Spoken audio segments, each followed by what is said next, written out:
कभी आपने गौर किया है कि जब घर की दीवारों पर छिपकली अचानक प्रकट होती है तो वह सिर्फ एक जीव नहीं होती। वह कुछ कहती है, कुछ संकेत छोड़ जाती है। वह ना तो संयोग से आती है, ना ही केवल कीड़ों की तलाश में भटकती हुई। वह एक संदेश वाहक है, एक अदृश्य चेतावनी जो आपके जीवन के सूक्ष्म स्तर पर कुछ परिवर्तन की दस्तक दे रही होती है। अगर आपके घर में बार बार छिपकलियां दिखाई देती है तो इसे केवल जीव विज्ञान की घटना मत समझिए, क्योंकि आध्यात्मिक दृष्टि से छिपकली एक रहस्यमय संकेत बनकर आती है और इस संकेत को समझना आपके जीवन की दिशा को पूरी तरह बदल सकता है। हमारा ब्रह्मांड केवल भौतिक नहीं है, इसमें अनगिनत अदृश्य परतें हैं, चेतना की, ऊर्जा की और कर्म की। और जब हमारी चेतना किसी अव्यक्त ऊर्जा से टकराती है तो प्रकृति संकेतों के रूप में उत्तर देती है। परमहंस योगानंदा जी कहते हैं कि जब हमारा अंतर्मन किसी दबे हुए कर्म, किसी भूले हुए भय या किसी अनदेखे परिवर्तन की ओर खींचता है, तब प्रकृति जीवों, घटनाओं और यहां तक कि सपनों के माध्यम से हमें इशारा देती है। छिपकली का बार बार दिखाई देना भी ऐसा ही एक इशारा है। कल्पना कीजिए आप एक कमरे में बैठे हैं, बिल्कुल शांत, ध्यान मग्न, और अचानक एक छिपकली छत से गिरती है या दीवार पर रेंगती हुई एकदम आपके सामने आ जाती है। आपके भीतर कुछ कांप जाता है, एक अजीब सी बेचैनी होती है। यह बेचैनी केवल जीव के प्रति भय नहीं है, यह उस अदृश्य ऊर्जा की प्रतिक्रिया है जो आपके चारों ओर घूम रही है। और इस पल में ब्रह्मांड आपको जगाने की कोशिश कर रहा होता है। डिवाइन मंथन में आज हम उसी रहस्य को खोलने जा रहे हैं जो छिपा है छिपकली के इन संकेतों में। क्या आपने कभी यह सोचा है कि कुछ लोग कहते हैं कि छिपकली गिरना अपशगुन होता है, लेकिन क्यों और किस आधार पर? क्या यह केवल अंधविश्वास है या इसके पीछे कोई गहरा सूक्ष्म विज्ञान है? प्राचीन भारतीय शास्त्रों में, विशेष रूप से गौली शास्त्र जो कि छिपकली विज्ञान कहलाता है, वहां यह माना जाता था कि छिपकली का शरीर सूक्ष्म ऊर्जा को पहचानने की क्षमता रखता है। जैसे बिल्ली भविष्य की आपदा को पहले से भांप लेती है, वैसे ही छिपकली भी वातावरण में चल रही सूक्ष्म उथल पुथल को पहले ही महसूस कर लेती है। जब किसी स्थान पर अत्यधिक नकारात्मक ऊर्जा इकट्ठा हो जाती है, क्रोध, ईर्ष्या या दुख के रूप में, तो छिपकली वहां असामान्य तरीके से व्यवहार करने लगती है।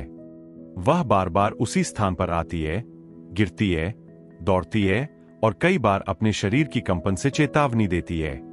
परमहंस योगानंदा ने चेतना के कई स्तरों की बात की थी। उनका कहना था कि हमारी आत्मा जब बाह्य जगत से कटती है तब वह संकेतों की भाषा में ही संवाद करने लगती है, और यह संवाद कभी कभी प्रकृति के प्रतीकों के माध्यम से होता है। छिपकली उनमें से एक शक्तिशाली प्रतीक है, एक ऐसा संकेत जो कहता है कि तुम्हारी ऊर्जा संतुलन खो रही है, जागो। याद कीजिए, जब हम एक कठिन भावनात्मक दौर से गुजरते हैं, जैसे अवसाद, चिंता या कोई टूटता हुआ रिश्ता, तब हमारे घर का वातावरण बदलता है।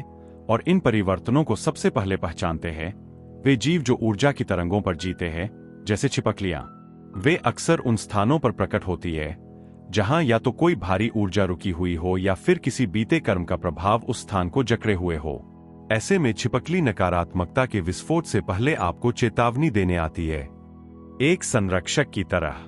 डिवाइन मंथन के इस रहस्यमयी सफर में हम केवल छिपकली के बाहरी रूप पर नहीं बल्कि उसकी उपस्थिति की अदृश्य गहराई में उतरेंगे। क्या आपको पता है कि कुछ योगी छिपकली को अपने ध्यान साधन में संकेतक मानते थे? उन्हें लगता था कि जब ध्यान के दौरान कोई छिपकली आती है और किसी विशेष दिशा की ओर जाती है तो वह उस दिशा की ऊर्जा को दर्शाती है, कभी चेतावनी, कभी अवसर। योगानंदा जी के एक शिष्य ने एक बार अनुभव साझा किया था कि वह जब गहन ध्यान में बैठते थे तो एक विशेष समय पर हमेशा छिपकली आकर खिड़की के कोने पर बैठती थी, और वह समय होता था जब शिष्य का ध्यान सबसे उच्च अवस्था में पहुंचता था। उन्होंने इसे ईश्वर की ओर से एक संकेत माना, एक पुष्टि की वे सही मार्ग पर है। अब सोचिए, एक साधारण जीव जो हमारी नजर में डरावना होता दौट है, वह एक योगी के लिए ईश्वरीय संकेत कैसे बन गया। इस संसार में कुछ भी अनावश्यक नहीं है, विशेषकर तब जब वह बार बार घट रहा हो। अगर छिपकली बार बार आपके कमरे के एक ही कोने में आती है तो उस स्थान की ऊर्जा का निरीक्षण कीजिए। क्या वहां अक्सर झगड़े होते हैं? क्या वहां बैठते ही आपको थकान या बेचैनी महसूस होती है? क्या वहां कोई पुराना स्मृति चिन्ह रखा है जो आपको दुख की याद दिलाता है? अगर हाँ, तो जान लीजिए कि छिपकली का आना मात्र संयोग नहीं, वह आपको वहां की ऊर्जा से सावधान कर रही है। हमारे पूर्वजों ने कभी भी इन संकेतों को हल्के में नहीं लिया। वह जानते थे कि हर जीव का एक जागृत उद्देश्य होता है। छिपकली जो बार बार त्वचा बदलती है, पुनर्जन्म का भी प्रतीक है।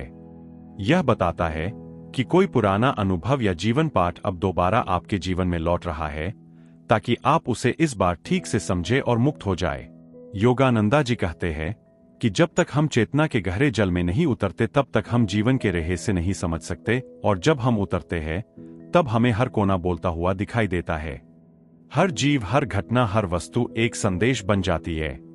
तब छिपकली केवल छिपकली नहीं रहती, वह ब्रह्मांड की गूंज बन जाती है। छिपकली का यह रहस्य केवल चेतावनी या संकेतों तक सीमित नहीं है, बल्कि वह हमें आत्मा के उस आयाम तक ले जाती है जहां हम अपने भीतर की त्वचा को उतारते हैं। जैसे वह बार बार अपनी खाल बदलती है, वैसे ही हम भी हर अनुभव के बाद एक नया रूप धारण करते हैं।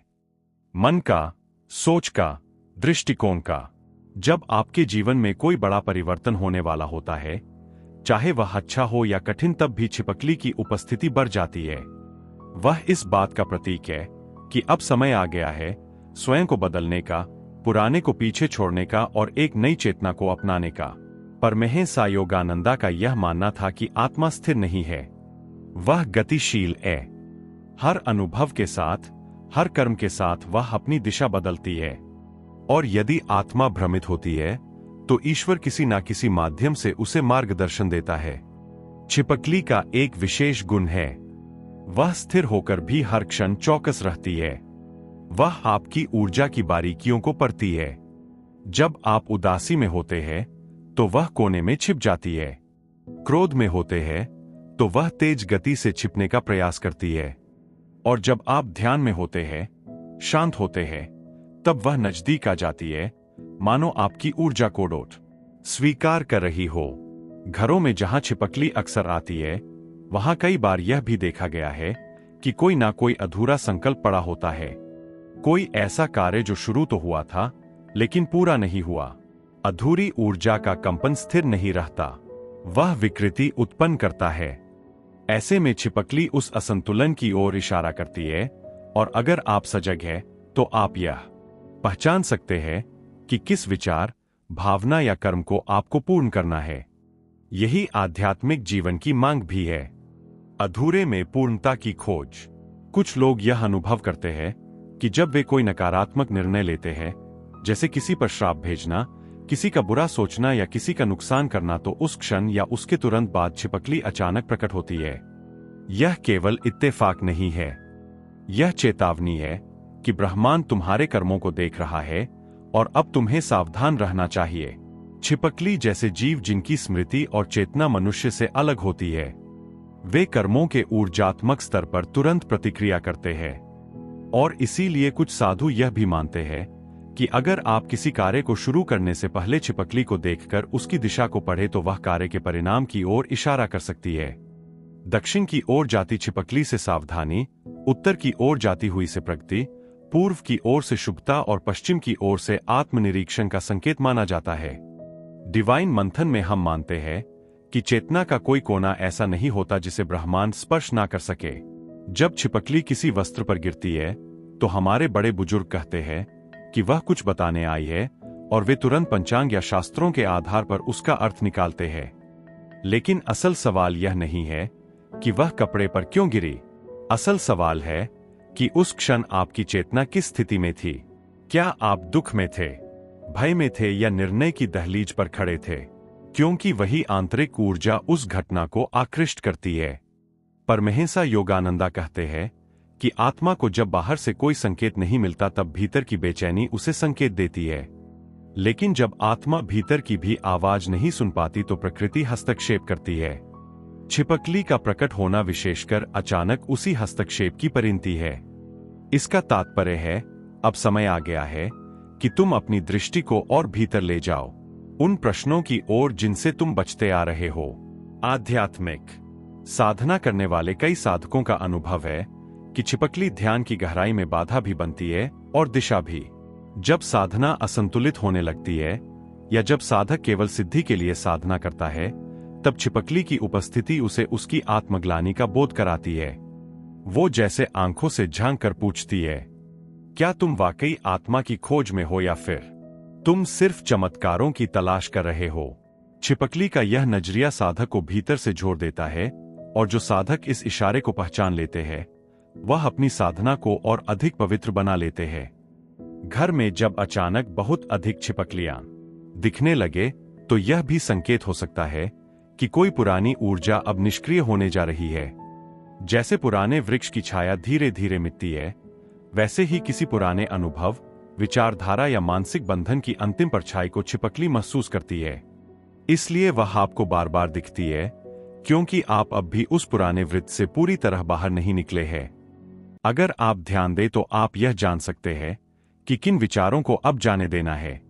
योगानंद जी के विचारों में गहराई से यह बात आती है कि हर प्रतीक, हर जीव, हर ध्वनि, हर स्पर्श सब ब्रह्मांड के संगीत का हिस्सा है, और यह संगीत तब सुनाई देता है जब मन शांत होता है। छिपकली की धीमी चपलता, उसकी सतर्क आंखें, उसकी त्वचा की थरथराहट, यह सब उस संगीत का हिस्सा है। अगर आप केवल डर की आंखों से ना देखें तो आप पाएंगे कि वह जीव केवल सूचना दे रहा है, बिना किसी शब्द के, बिना किसी भाषा के। कुछ लोग यह भी अनुभव करते हैं कि जब जीवन में कोई गहरा परिवर्तन आता है, जैसे विवाह, संतान, मृत्यु या स्थान परिवर्तन, तब भी छिपकली अपने तरीके से उपस्थित होती है। वो इन परिवर्तनों को पहले से सूंघ लेती है। वह ना तो आपके पक्ष में है, ना विरोध में। वह केवल प्रकृति की दूत है जो आपके कर्मों और भावनाओं की तरंगों पर सवार होकर आती है। आप यदि किसी निर्णय से पहले, किसी यात्रा से पहले या किसी कार्य की शुरुआत से पहले यह देखें कि छिपकली कैसी प्रतिक्रिया दे रही है, तो आप ब्रह्मांड की चेतावनी या सहमति को पहले ही समझ सकते हैं। मगर इसके लिए मन का शुद्ध होना आवश्यक है। यदि मन अशांत है, संदेह से भरा है, तो छिपकली का संदेश भी भ्रमित लगेगा। लेकिन जब आप भीतर से शांत होते हैं, तब वह जीव भी स्पष्ट संकेत देता है। यही वह संवाद है जिसे योगानंदा प्राकृतिक ध्यान कहते हैं। ध्यान जिसमें प्रकृति आपके गुरु बन जाती है। तो अगली बार जब छिपकली आपकी छत पर हो, आपकी दीवार पर चुपचाप बैठी हो, तो एक बार रुकिए, खुद से पूछिए, इस समय मेरी चेतना किस स्थिति में है? मेरे जीवन में कौन सी ऊर्जा चल रही है? और फिर चुपचाप उस जीव की ओर देखिए। हो सकता है जो कह रही है वह आपकी आत्मा को वर्षों से सुनने की आवश्यकता थी। छिपकली की चेतावनी का तीसरा और गहनतम स्तर आत्मा की परीक्षा से जुड़ा होता है। जब आत्मा एक विशेष अनुभव या सीख को ग्रहण करने की अंतिम अवस्था में पहुंचती है, तब ब्रह्मांड एक अंतिम परीक्षा लेता है। क्या यह आत्मा वास्तव में तैयार है अपने पुराने चक्रों को तोड़कर एक नई यात्रा पर निकलने के लिए? और इस परीक्षा की घोषणा भी कभी कभी छिपकली जैसी प्रतीकों से होती है। आपने देखा होगा जब कोई पुराना मित्र अचानक संपर्क करता है या कोई पुरानी पीड़ा फिर से जाग जाती है और उसी दौरान कोई छिपकली सामने आती है, तो यह संयोग नहीं होता। यह संकेत होता है कि आप एक ऐसे मोड़ पर है जहां या तो आप फिर उसी चक्र में गिर सकते हैं या फिर उससे ऊपर उठ सकते हैं। परमहंस योगानंदा ने कहा था कि जब आत्मा अपनी यात्रा के अंत में पहुंचती है, तब सबसे बड़ा संघर्ष होता है आत्मविस्मरण और आत्म साक्षात्कार के बीच, और तब प्रकृति के प्रतीक, जिनमें छिपकली भी शामिल है, सामने आकर हमारी चेतना को चीरने लगते हैं। अगर आप सजग हैं, तो आप इस संघर्ष को पहचान सकते हैं। आप यह भी पहचान सकते हैं कि यह जीव जो सामान्य जीवन में डर का प्रतीक रहा है, अब एक नए प्रकाश का संकेतक बन गया है। अब वह आपको डराने नहीं बल्कि जगाने आया है। कुछ विद्वानों ने यह भी बताया है कि जब कोई व्यक्ति किसी गंभीर रोग से उभरता है या कोई मानसिक आघात सहता है और फिर धीरे धीरे उभरने लगता है, तब भी छिपकली की उपस्थिति बढ़ जाती है। इसका कारण यह है कि शरीर और आत्मा के बीच की रिक्त में छिपी ऊर्जा को छिपकली महसूस कर लेती है। वह जानती है कि यह व्यक्ति अब संक्रमण काल में है। पुराना समाप्त हो चुका है, नया अभी पूरी तरह शुरू नहीं हुआ, और इस काल में आत्मा सबसे अधिक संवेदनशील होती है। तभी छिपकली जैसे प्रतीक हमें कड़ी निगरानी में रखते हैं, ताकि हम रास्ता ना भूलें। एक और गहरा संकेत होता है छिपकली का रोज एक ही समय पर प्रकट होना। यह भी ब्रह्मांड की घड़ी का हिस्सा है।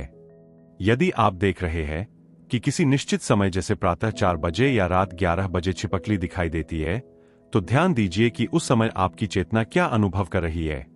क्या आप बेचैन होते हैं? क्या आप चिंतन में होते हैं? क्या आप किसी विशेष विचार में उलझे होते हैं? यह सब उस आत्मिक स्तर का हिस्सा है जिसे काल संकेत कहा जाता है। डिवाइन मंथन के इस अंतिम चरण में आइए अब इस प्रतीक को भय से नहीं बल्कि श्रद्धा से देखें। एक ऐसा जीव जो हमारी चेतना के सूक्ष्म संकेतों को पढ़ सकता है, जो हमारे मन की लहरों पर चल सकता है, जो कभी चुपचाप हमें निहारता है तो कभी अचानक प्रकट होकर हमारी दिशा बदल देता है। वह अज्ञात शक्ति का प्रतिरूप है। अब प्रश्न यह नहीं है कि छिपकली क्यों आती है। अब प्रश्न है कि जब वह आती है तो आप कैसे प्रतिक्रिया करते हैं। क्या आप घबरा जाते हैं या शांति से बैठकर उससे संवाद करने की कोशिश करते हैं? क्या आप उसे डर की दृष्टि से देखते हैं या एक दूत की दृष्टि से जो आपके कर्मों का, आपकी चेतना का, आपके विचारों का आईना बनकर आया है? आध्यात्मिक दृष्टि से जब हम हर जीव को एक संदेशवाहक मानते हैं, तब हमारे डर समाप्त हो जाते हैं। फिर दीवार पर रेंगती छिपकली भी एक प्रार्थना बन जाती है, एक पुकार जो कह रही है, अब बदलो, अब समझो, अब जागो। परमहंस योगानंदा की शिक्षाओं का सार यही था कि बाहर जो कुछ भी है वह भीतर के ही प्रतिबिंब है। तो जब छिपकली बार बार बाहर प्रकट हो रही है, इसका अर्थ यह भी हो सकता है कि भीतर कुछ बहुत गहरे स्तर पर हलचल मचा रहा है, और जब आप उस भीतर की हलचल को सुन लेते हैं, समझ लेते हैं, तब बाहर के संकेत शांत हो जाते हैं। आपका घर आपकी चेतना का विस्तार है। वहां जो कुछ भी आता है वह यूं ही नहीं आता। छिपकली, यह छोटी सी अक्सर अनदेखी की जाने वाली काया, अब आपके लिए ब्रह्मांड की आवाज बन गई है। अब आप उसे अनदेखा नहीं कर सकते, क्योंकि अब आप जान चुके हैं कि वह कौन है। वह केवल दीवारों की छाया नहीं है, वह आपके आत्मिक भविष्य की दस्तक है। इसलिए जब अगली बार वह आपके सामने आए तो रुकिए, गहरी सांस लीजिए और अपने भीतर झांकिए। हो सकता है वह जो कह रही है वह शब्दों में नहीं लेकिन आत्मा की भाषा में आपके लिए सबसे जरूरी संदेश हो, और तब डिवाइन मंथन के इस अनुभव से आप यह जान जाएंगे कि कोई भी संकेत छोटा नहीं होता, कोई भी जीव तुच्छ नहीं होता, और कोई भी क्षण यूं ही नहीं आता। हर चीज, हाँ हर चीज ईश्वर की ओर से एक संकेत है। अब यह हम पर है कि हम उसे समझे या अनदेखा करें। और अगर आपने यह समझ लिया तो जान लीजिए आप अब केवल देखने वाले नहीं रहे, अब आप जाग चुकी।